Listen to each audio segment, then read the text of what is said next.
Kita kembali akan membahas segala sesuatu podcast Syar'i Al Furqan TV yang saat ini sedang hype-nya. Pasti podcast Syar'i Al Furqan TV.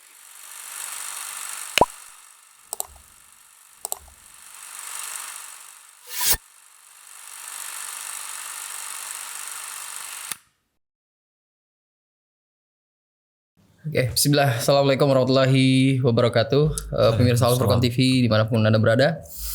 Pada malam hari ini kita kembali lagi di program Al Furqan TV yang bernama Pasti Podcast Syar'i Al Furqan TV. Ngobrolin yang pasti-pasti.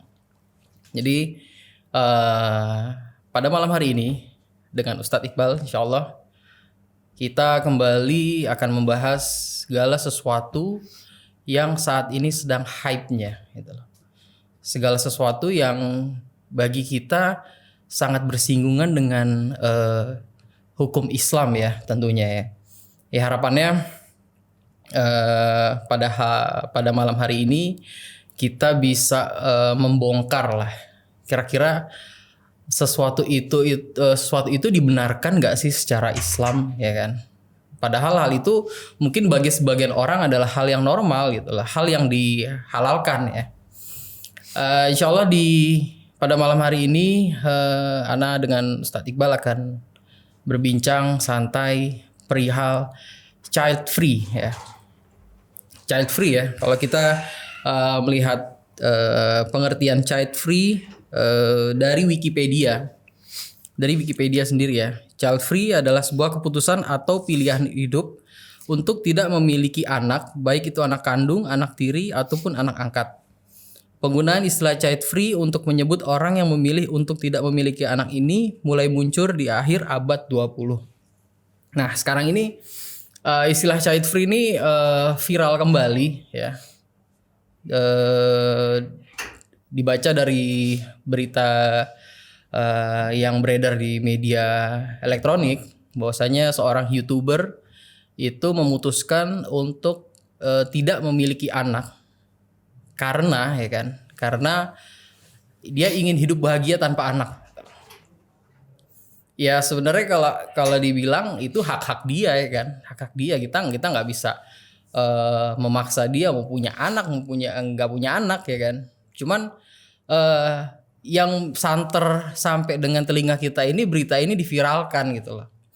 Dan hal ini tentunya menjadi sesuatu yang perlu kita bahas nih. Karena kita takut ya, maksudnya kita takut karena apa? Sekarang ini kan netizen sangat mudah sekali untuk menerima hal-hal yang baru, hal-hal yang viral gitu ya, menurut dia ini baik. Ternyata itu diterapkan. Nanti dulu ya, tapi ternyata hal ini tuh bertentangan loh dengan Islam. Nah, sekarang dengan Ustadz Iqbal kita akan bahas, kita akan bongkar semuanya perihal child free itu sebenarnya. Kita sapa dulu Ustadz. Assalamualaikum Ustadz. Waalaikumsalam warahmatullahi wabarakatuh. Alhamdulillah.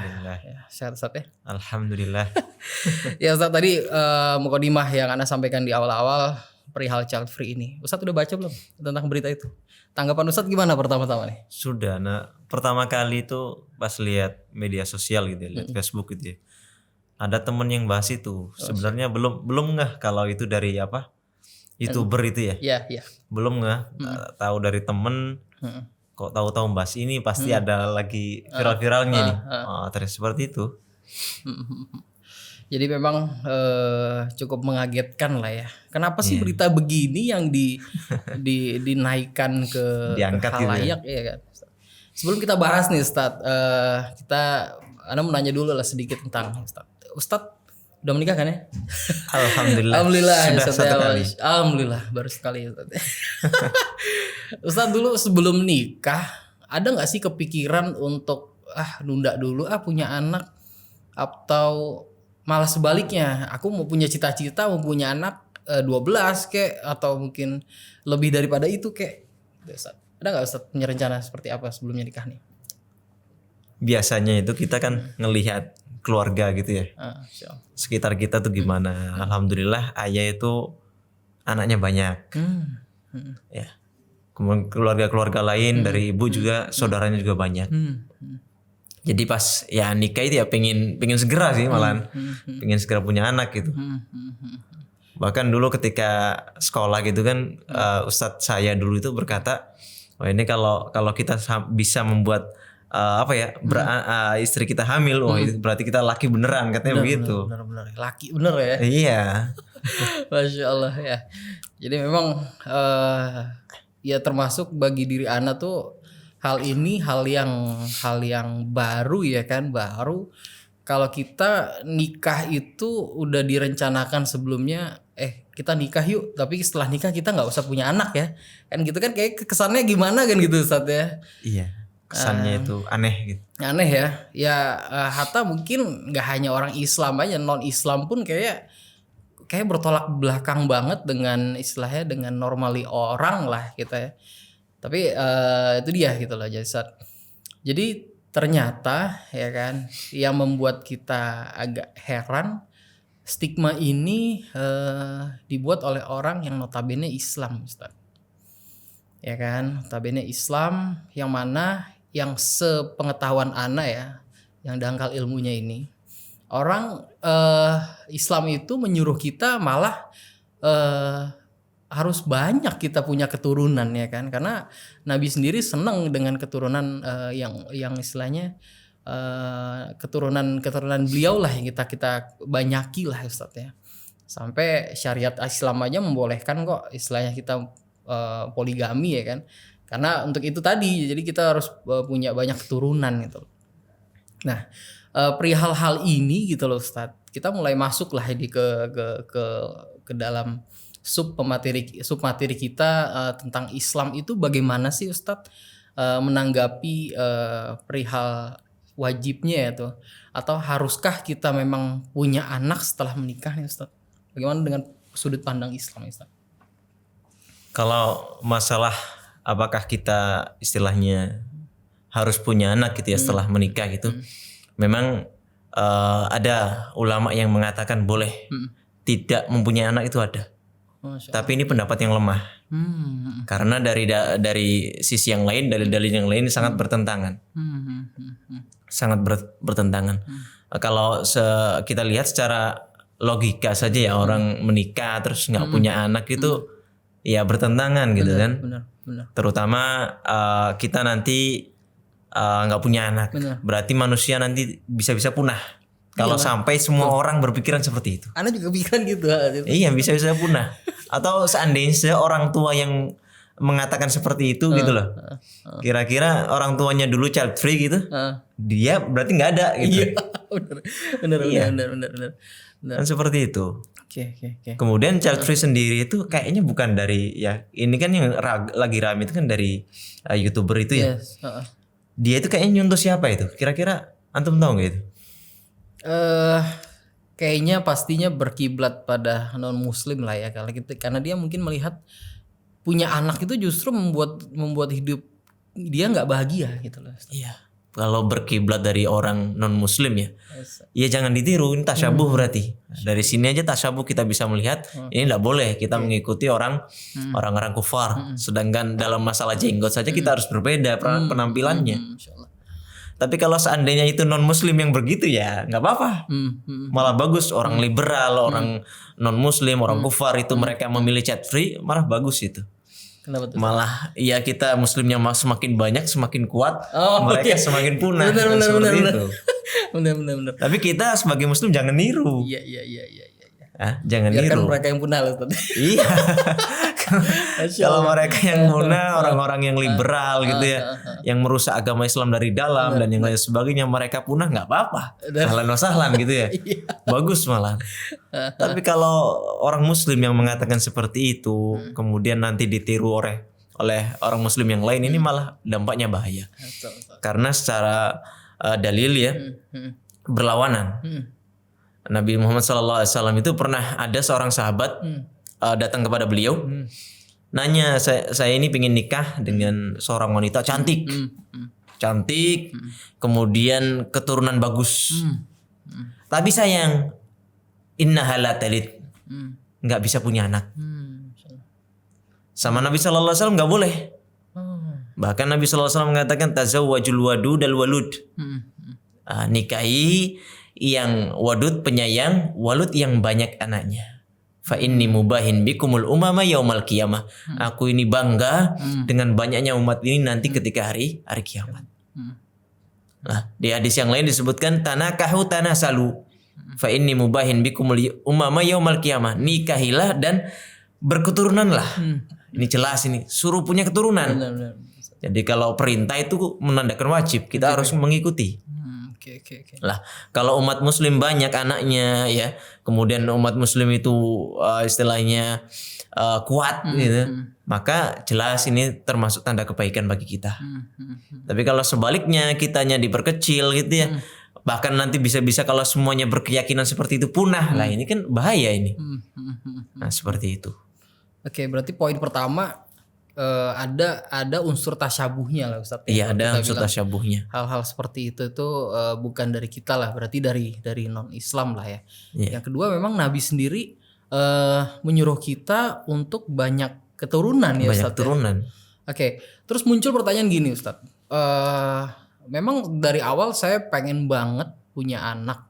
Cuman ternyata qadarullah child free ini dalam tanda kutip itu terjadi pada pasangan yang setelah menikah. Memang karena Allah belum memberikan dulu keturunan pada dia. Ini bagaimana nih Ustadz? Kalau ini berarti child free secara terpaksa. Intinya dia takdirnya memang seperti itu. Oke. Jadi dia memang Allah Subhanahu wa taala mungkin takdirkan dia tidak mempunyai keturunan. Maka tentu orang yang seperti ini ya tidak mengapa, dia tidak berdosa karena ya memang dari niatnya itu malah orang yang seperti ini niatnya ya pengen segera punya anak. Benar. Ya, tapi tentunya bagi orang yang seperti ini jangan bersedih. Tidak perlu bersedih, jangan bersedih atau yang lain sebagainya, karena Allah Subhanahu wa taala berfirman di ayat yang di surat Al-Baqarah itu wa asa an takrahu syai'an wa huwa khairul lakum wa asa an tuhibbu syai'an wa huwa syarrul lakum. Bisa jadi kalian menyukai sesuatu namun ternyata itu buruk bagi kalian. Artinya ketika kita misalnya ada orang ditakdirkan tidak punya anak gitu ya Pak Sutri ya. Kemudian dia sangat mengharapkan punya anak tadi, maka jangan terlalu bersedih karena bisa jadi punyanya anak itu malah bisa jadi keburukan. Gitu. Ya, karena keberadaan anak kan nggak sekedar apa ya, Sama rezeki ya. bisa jadi kebaikan, bisa jadi keburukan juga kalau tidak bisa apa itu namanya merawat anak tersebut dengan baik. Mungkin antum pernah baca surat Al-Kahfi itu. Al-Kahfi kan kita disunahkan untuk baca tiap Jumat itu ya. Betul. Nah, di salah satu cerita antara Nabi Musa dengan Nabi Khidir, itu kan Nabi Khidir itu bunuh anak kecil. Ya, salah satu alasannya ya disebutkan di dalam Al-Qur'an itu anak kecil ini bisa jadi nanti ketika dewasa bisa membuat orang tuanya kufur. Oke. Maka dibunuhlah anak kecil tadi supaya Allah Subhanahu wa taala menggantikan dengan anak yang soleh, anak yang bersih jiwanya. Jadi itu mungkin yang belum punya anak ya sabar. Mungkin ini takdir Allah dan itu mungkin bisa jadi yang terbaik bagi Pak Sutri tersebut. Jadi ini mungkin nggak pantas ya disebut child free karena ini kategorinya lain dia. Ya. Kategorinya lain. Kalau memang dikategorikan child free ya sudah, tapi dia tidak mengapa karena memang kondisinya seperti itu. Oke. Tapi mungkin solusinya ada lain ya. Iya. Bisa menikah lagi atau yang lain sebagainya. Gitu Ustadz ya. Seperti itu. Ini menarik banget ya Ustadz. Jadi kembali lagi ke child free itu ya. Dulu zaman jahiliyah ya kita bilang istilahnya yang pernah Anda baca tuh orang kita punya anak perempuan dibunuh ya Ustadz ya kan. Jadi yang dulu zaman jahiliyah lah, yang sekarang ini kalau ada beranggapan seperti itu berarti sama nggak sih mindset dia dengan zaman seperti itu gitu loh Ustadz. Ya kan? Kalau dia disengaja aku mau nikah tapi nikahku bahagiaku hanya dengan suamiku lah, tidak dengan punya anak gitu. Separah itu nggak sih gitu? Kalau sampai dikategorikan ke sana kayaknya nggak sampai. Belum sampai karena ya berbeda antara belum punya anak sama sekali artinya belum ada kandungan dalam janinnya dengan anak perempuan tadi yang dibunuh ya. Gimana ayatnya itu waidal mau'udatu su'ilat bi ayyi dambin qutilat. Dan apabila anak perempuan yang dibunuh ketika anak kecil itu Kemudian ditanya oleh Allah Subhanahu wa taala bi ayyi dambin qutilat, atas dasar dosa apa dia dibunuh. Nah, tapi kalau aborsi gitu ya, aborsi yang sudah ditiupkan roh, itu masuk. Masya Ya, Allah. masuk seperti itu, dia membunuh jiwa yang memang sudah ditiupkan roh ke dalamnya. Dan ini tidak boleh. Tapi kalau yang tadi yang memang memutuskan dari awal tidak punya anak gitu ya, maka insya Allah tidak masuk yang seperti ini. Oke. Tapi kalau tadi ya, kebahagiaan dengan tidak punya anak ini secara fitrah ini berlawanan. Karena jelas Allah Subhanahu wa taala berfirman, zuyyina lin-nasi hubbus syahawati minan nisa'i wal banin. Jadi salah satu yang dijadikan indah dalam pandangan manusia adalah mempunyai anak. Mempunyai anak, di antara lain ada wanita, ada emas, perak dan yang lain sebagainya, dan di antaranya adalah anak. Jadi anak itu bisa jadi apa ya? Kebahagiaan. Bagian satunya. Anak saya sendiri ini sudah 3. Masya Allah. Alhamdulillah, dan itu masya Allah senang banget kalau ada anak di rumah itu. Benar. Nggak sepi malah seneng rame, seru dan yang lain sebagainya. Giliran kadang-kadang anak-anak itu main ke mbahnya gitu ya, udah rasa kesepian, rasa yang kesepian. Ana berbagi cerita sedikit lah Ustadz ya. Ya memang qadarullah, alhamdulillah Ana sekarang punya anak usia 3 tahun dan memang nunggunya itu selama 3 tahun. Ya. Jadi kebayang lah ya saat kita belum diberikan rezeki oleh Allah berupa anak ya Ustadz ya. Jadi secara psikologis itu bagaimana orang menanyakan, misalnya kan kalau kita punya anak, anaknya udah berapa kan gitu ya. Kok belum punya anak sih kan gitu ya Ustadz ya. Jadi kadang-kadang tuh agak sedikit menohok dalam hati, terutama yang kita khawatirkan tuh istri lah yang lebih baper ya kan kalau kita bilang ya Ustadz ya. Nah ini memang kadang-kadang lucu juga gitu loh, orang dia nikah tapi memang nggak mau punya anak. Apakah mental dia sebaja itukah gitu lah? Memang setiap ada pertanyaan dia hanya menjawab dengan enteng. Ya memang ini udah niat kami nikah itu memang tidak punya anak, karena punya anak itu memang hidup menjadi tidak bahagia kan gitu loh Ustaz. Jadi hal itulah yang kadang terpikir di diri Ana tuh kok bisa ya gitu loh, ada yang, karena memang di dunia ini nggak ada yang nggak mungkin sih Ustaz. Karena lucu-lucu kayak gitu tuh hal-hal seperti itu tuh, tapi memang ada hikmahnya lah bagi kita ya. Akhirnya beberapa kajian istilahnya atau diskusi Islam itu membahas tentang itulah. Ya semoga menjadi refreshment lagi bahwasanya Islam tidak ada lah hal-hal yang seperti itu ya Ustaz. Ya, malah kita memang dianjurkan untuk Punya perbanyak banyak anak gitu loh. Jadi anak kembali lagi Ustadz. Jadi perihal child free ini, kalau memang kita bilang kita tidak ingin punya anak, bukan tidak punya anak, tapi saya mau menunda dulu gitu loh. Menunda dalam arti saya nggak ada niat loh dari awal tidak punya anak, tapi saya menunda dulu lah. Mungkin karena pekerjaan saya di luar pulau, sedangkan istri belum bisa ikut kita, atau mungkin pertimbangannya ekonomi lah ya, kita bilang ekonomi, yang mana kita bilang aduh gaji saya belum cukup nih punya anak nih, dan sebagainya. Jadi intinya kita menunda nih punya anak. Itu bagaimana sih Ustadz di dalam Islam nih menunda ya Ustadz ya? Menunda punya anak itu mirip dengan mengatur dalam kehamilan tersebut. Dan itu diperbolehkan. Apalagi kalau memang ada alasan-alasan tertentu ya, alasan-alasan yang syar'i. Semisal orang yang misalnya habis melahirkan sesar misalnya, kan kadang butuh jeda gitu ya, sehingga tidak memberikan madarat pada dia. Bahkan misalnya child free pun kalau memang alasannya itu syar'i ya, ada madarat yang besar apabila dia hamil ataupun yang lain sebagainya, maka itu diperbolehkan. Kalau memang ada madarat yang besar ketika dia hamil tadi, atau melahirkannya susah atau gimana atau apalah, artinya dalam itu tentu dari sesuai dengan penjelasan dari dokter. Jadi kalau dokter mengatakan kamu ini kalau seandainya hamil itu bisa memberikan madarat pada diri antum atau diri anti atau bahkan bisa meninggal, maka yang seperti ini child free nggak apa-apa bagi dia.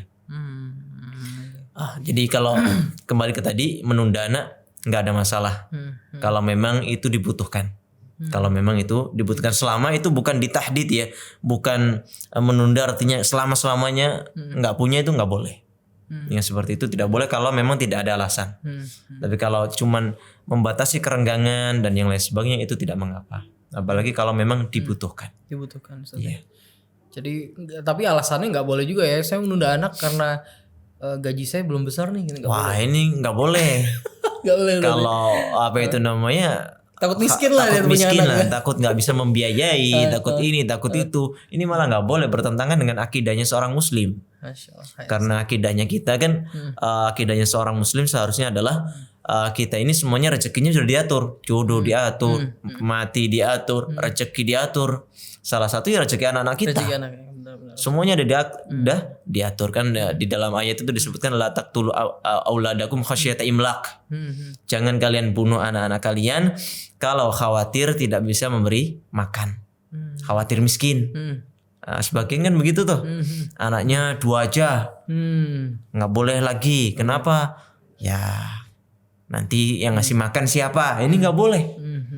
Nahnu narzuqukum wa iyyahum. Kita, kata Allah Subhanahu wa taala, kita yang memberi makan mereka, kita memberi rezeki kalian dan juga kepada mereka. Jadi rezekinya sendiri-sendiri. Jangan khawatir rezekinya dimakan sama anaknya. Masya Allah. Terus gini Ustaz. Ustaz pernah dengar gak istilah baby blues? Ustaz ya? Pernah. Oke.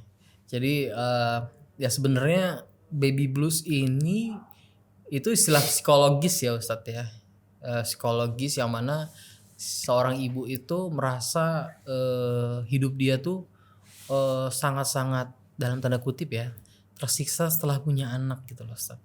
Mungkin yang dulu sebelum punya anak dia hidup lebih bebas ya kan, tidak ada tanggungan dan sebagainya. Nah setelah punya anak sekarang ini hidup dia cenderung itu setiap hari dia dengar tangisan anak dan sebagainya. Akhirnya timbullah stres ya kan, stres menjadi pemicu konflik juga dia dengan sang suami gitu loh Ustadz. Nah nasihat Ustadz lah, gimana sih Ustadz kita ini kalau aneh sih seharusnya begini ya, berpikir dalam Islam nggak ada lah harusnya baby blues kalau kita memang benar-benar mengimani bahwasanya anak itu adalah karunia gitu loh Ustadz. Tapi ternyata istilah ini menjadi propaganda bagi kita bahwa itu normal gitu loh Ustadz. Menurut Ustadz pandangan tentang baby blues ini apakah memang normal dialami oleh seorang ibu kah? Atau memang seharusnya kita bagaimana sih mensyukuri bahwasanya kita ini punya anak, dikarunia anak di antara orang-orang yang sedang berjuang untuk punya anak Ustadz. Mana Ustadz? Baby blues ini berdasarkan referensi yang Anda baca itu katanya itu perubahan hormon ya.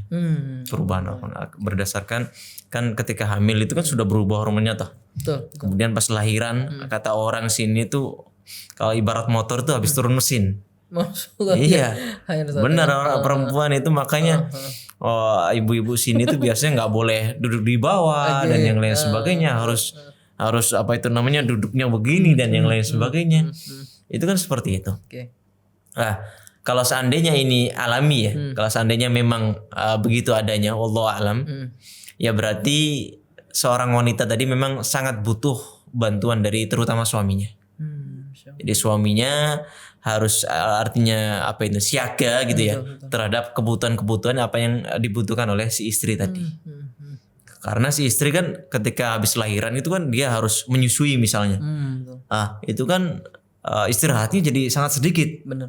Kalau si istri misalnya stres gitu ya, itu malah bahaya. Maka si suami harus siaga membantu apapun yang menjadi kebutuhan si istri. Kata Nabi Shallallahu Alaihi Wasallam, khairukum li ahlihi, wa ana khairukum li ahli. Sebaik-baik kalian adalah orang yang paling baik pada keluarganya. Apalagi pada istri. Kita itu kadang baik sama orang lain tuh bisa. Tapi sama keluarga itu kadang repot ya. Benar. Kadang kita ketemu teman gitu, ngasih ke suatu teman. Iya. Enak aja. Tapi kalau ngasih ke adik gitu, saudara itu repot. Nah ini seperti itu. Nah, apalagi ke istri itu harus siaga suami. Harus menjadi suami siaga. Lebih-lebih tadi waktu setelah melahirkan tadi, pasca melahirkan tadi. Itu harus jadi suami siaga. Kemudian yang penting juga itu adalah lingkungannya itu. Hmm. Lingkungan, misalnya apalagi tinggal sama ibu mertua, ini lebih berat tekanannya. Betul Ustaz. Jadi istri itu kan kadang mungkin belum bisa menikmati ya, menikmati adanya adanya buah hati tadi. Kalau sudah menikmati sih insya Allah nggak ada muskilah. Tapi kan kadang merasakan tekanan, apalagi misalnya ketika menyusui itu belum keluar air asinya itu, asinya itu, maka mungkin nanti dapat omongan dari suami sendiri misalnya, atau dari ibu mertua, atau dari saudara-saudara, itu kan bisa diomongin harusnya begini, harusnya begitu, sehingga menjadi stres itu. Benar. Seperti ini ya harusnya suami itu harus mendukung, mengayomi, lingkungan yang lainnya harus mendukung juga, sehingga si ibu yang baru tadi kan biasanya kan terjadinya di kelahiran pertama ya. Benar. Kelahiran pertama, sehingga karena belum punya pengalaman dan yang lain sebagainya, sehingga perlu sangat bantuan dari suami terutama, kemudian juga dari lingkungan di tempat tersebut, sehingga tidak terjadi yang namanya baby blues tadi. Tapi kalau seandainya baby blues itu sebenarnya nggak ada ya, mungkin ya, kemudian hanya dihias-hiasi lah, dijadikan, dibesar-besarkan oleh sebagian ibu. Ya berarti tidak boleh yang seperti itu. Benar. Tapi menurut penelitian kok sampai 70% yang mengalami baby blues itu. Betul. Benar. Tapi alhamdulillah gitu di sekitar kita malah saya rasa itu malah nggak ada yang seperti itu. Alhamdulillah. Di 30% ya Ustaz. Iya. Ya alhamdulillah. Tapi mungkin yang berat itu ya, mungkin yang saya sering dengar keluhan itu biasanya ibu yang habis lahiran sesar. Biasanya tuh tekanannya berlebih. Betul ya Ustaz. Karena orang itu kan pada tanya kenapa kok sesar, kenapa kok gini, kenapa nggak biasa aja. Seperti itu harusnya nggak perlu ditanyakan gitu loh. Insya Allah semua ibu itu pengennya lahiran normal, biaya murah, kemudian nggak sakit dan yang lain sebagainya. Sakitnya pas lahiran saja, setelah itu insya Allah berangsur pulih dan yang lain sebagainya. Itu insya Allah yang diimpikan oleh para ibu. Sedangkan sesar kan biayanya mahal. Kemudian katanya sakitnya itu terus kontrolnya harus sering juga. Bahkan kalau seandainya ada luka pada jahitannya yang nggak kering itu malah bahaya juga. Nah seperti itu. Masya Allah. Ya jadi memang baby blues itu kadang tuh menjadi tameng yang mudah-mudahan sih tidak terjadi pada sekeliling kita ya. Jadi terkadang saat orang mengalami seperti itu gitu loh, ini wajar kok baby blues, nggak ada kok ini istilah kayak gini karena begini dan begini, sehingga terkadang itu seorang suami itu udah agak sulit untuk memberikan stigma positif gitu ya pada itu, karena dia selalu berlindung pada hal tersebut gitu loh Ustadz. Ya itu tadilah ya, bener banget kata Ustadz ya, memang dukungan suami itu memang sangat perlu. Di samping itu memang harus sabar ya Ustadz ya, kita sebagai suami ya. Iya. Jadi bener-bener membantu istri lah saat setelah melahirkan ya Ustadz ya. Oke Ustadz, kita kembali lagi ke child free yang kita bicarakan tadi. Jadi salah satu alasan dia bahwasanya punya anak itu memberikan gini, saya hidup dengan suami saya aja udah bahagia banget gitu loh.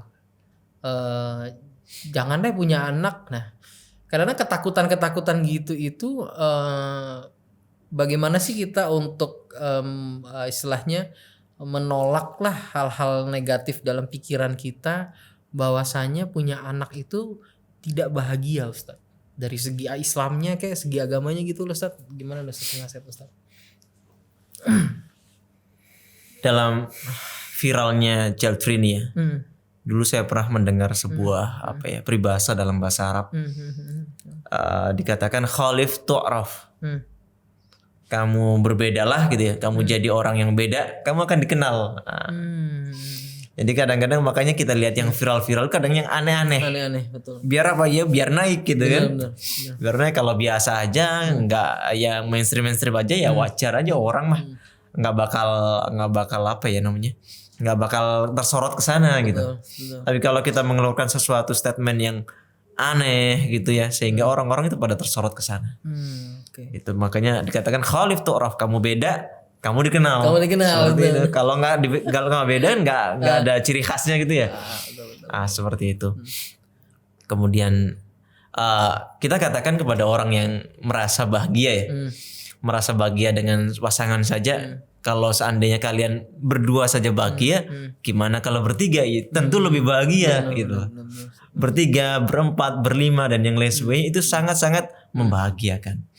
Terutama kalau anak-anak kita tadi menjadi anak-anak yang soleh. Kita bayangkan kalau anak kita jadi kayak Imam Syafi'i misalnya. Apa nggak seneng kita? Benar. Jadi kayak jangankan kayak Imam Syafi'i. Jadi penghafal Quran saja deh. Itu sudah Masya Allah bikin hati itu seneng banget. Betul. Apalagi bagi seorang muslim ya. Bagi seorang muslim bahkan dikatakan nanti ketika di hari kiamat kelak itu, di akhirat kelak, tahu-tahu bapak atau ibu itu langsung dipasangkan mahkota. Ya. Kaget sama orang tuanya, kaget. Lu kenapa ini? Kata dikatakan biqiraati waladikal Quran, karena anakmu itu suka dengan membaca Al-Quran.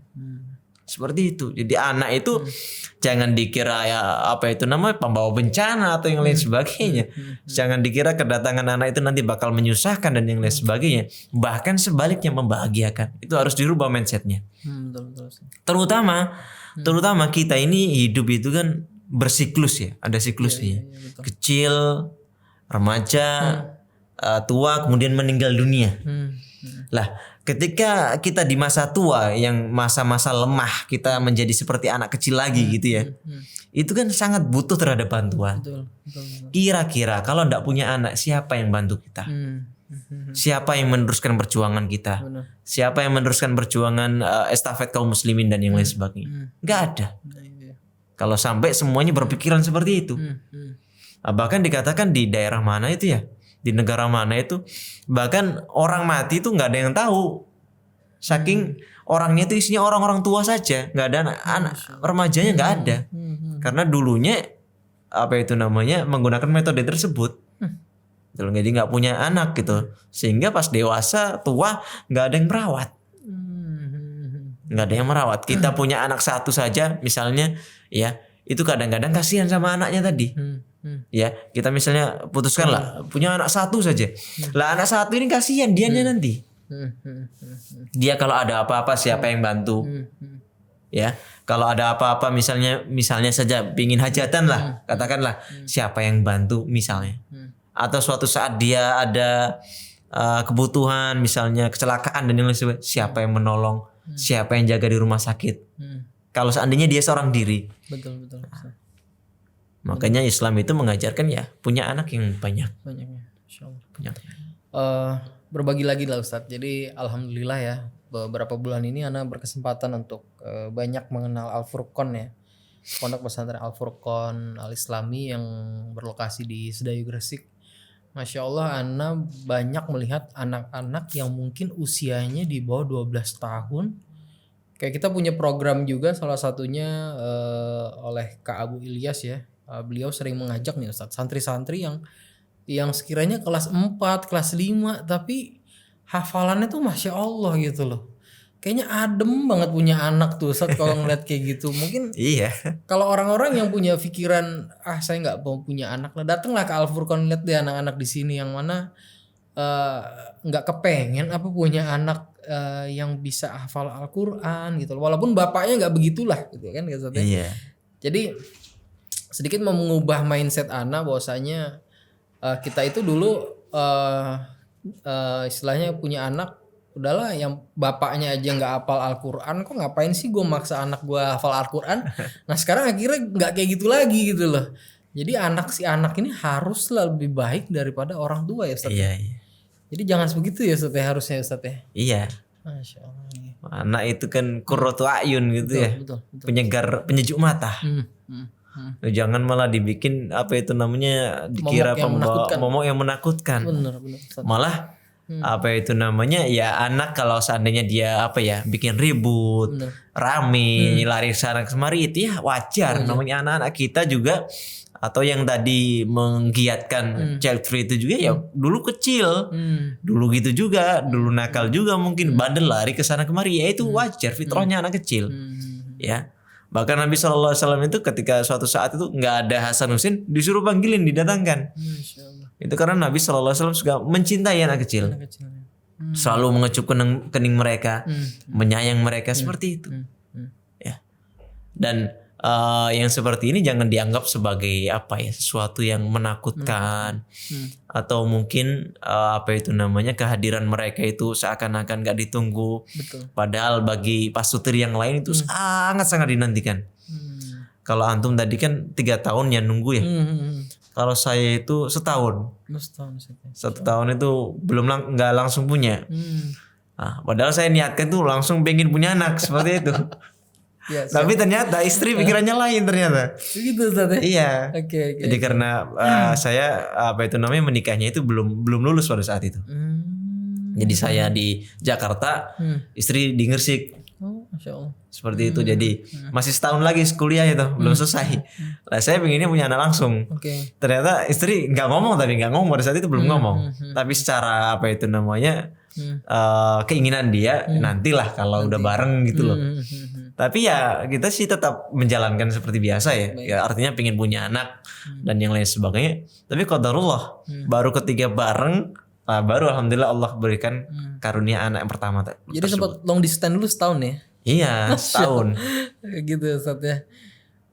Kebayang lah ya pasangan baru nikah tuh udah long distance tuh udah kangen-kangenan gimana gitu. Iya. Bawanya pengen pulang mulu itu. Bener Ustaz. Ustaz, jadi kasih nasihat juga nih Ustaz. Jadi para jomblowers yang ada di sekarang ini, kriteria dia untuk memilih pasangan itu salah satunya harus mau untuk punya banyak anak ya Ustaz. Kira-kira kayak gitu atau misalnya dia nemuin nih calon dia dari awal dia misalnya dia manggil ya, misalnya kita bilang inilah dia nazar lah atau dia secara syar'i itu ya, atau dia bilang kalau sebelum nikah saya nggak mau punya anak dulu deh, atau saya nggak mau punya anak misalnya, itu langsung di-cut aja mendingan Ustaz ya, kita cari yang lain kali ya Ustaz ya untuk nasihat Ustaz nih gimana nih memilih kriteria pasangan yang baik itu. Salah satunya adalah yang memang selain kalau kita laki-laki yang memilih yang cantik ya Ustaz ya. Jadi salah satunya juga kan berarti yang mau untuk punya anak, benar nggak Ustaz? Berarti kita wawancara dulu tuh berarti ya. Oh bener. Kamu berpendapat child free atau enggak gitu? Gitu ya. Iyalah. Enggak, tapi kalau seandainya nih, kalau seandainya pas nikah disyaratkan seperti itu, maka ada 2 pendapat yang disebutkan oleh para ulama. Satunya adalah dikatakan akadnya batal. Masya Allah. Jadi akad nikahnya tadi tidak sah. Karena bertentangan dengan tujuan syar'i ya. Tujuan syar'i diantaranya adalah untuk menikah, memperbanyak keturunan kan seperti itu. Ada yang berpendapat yang kedua dan insyaallah ini yang lebih tepat, yaitu adalah nikahnya tetap sah ya, namun syaratnya batal. Syarat batal karena syaratnya bertentangan dengan tujuan syariat dalam pernikahan tadi. Karena kita memang awalnya ya memang disuruh untuk menepati syarat al-muslimuna ala syurutihim. Muslim itu harus menepati syarat-syarat yang telah disyaratkan. Tapi lanjutan dari hadis tersebut illa syarton ahalla haraman au halala ahalla haraman au harrama halalan. Kecuali syaratnya itu menghalalkan yang haram atau mengharamkan yang halal. Jadi ketika kita menikah dan terlanjur menyepakati ya. Awalnya ya menyepakati untuk tidak punya anak misalnya sama siapa tadi? Istri tadi atau calon istri tadi, maka nikahnya tetap sah namun syaratnya batal karena tidak sesuai dengan tujuan syariat. Maka kita ini kalau nikah ya kalau bisa, makanya kan diantaranya kriterianya yang dipilih kan cari yang walud ya, banyak anak. Dilihat dari saudaranya, dia bersaudara banyak nggak? Oh saudaranya banyak, bibi-bibinya atau bibi-bibinya ya, paman-pamannya, keturunannya banyak nggak? Banyak, ya berarti dia adalah salah satu kriteria yang dikedepankan. yang dikedepankan daripada yang apa itu namanya keluarganya sedikit misalnya, atau anaknya saudaranya cuman misalnya anak tunggal, saudaranya lainnya tunggal-tunggal semua, ya ini kurang dikedepankan meskipun masih boleh, masih boleh. Wallahu a'lam. Masya Allah. Ini ilmu baru nih bagi Ana sih. Jadi hal-hal ya nasihat untuk para yang belum pada nikah ya.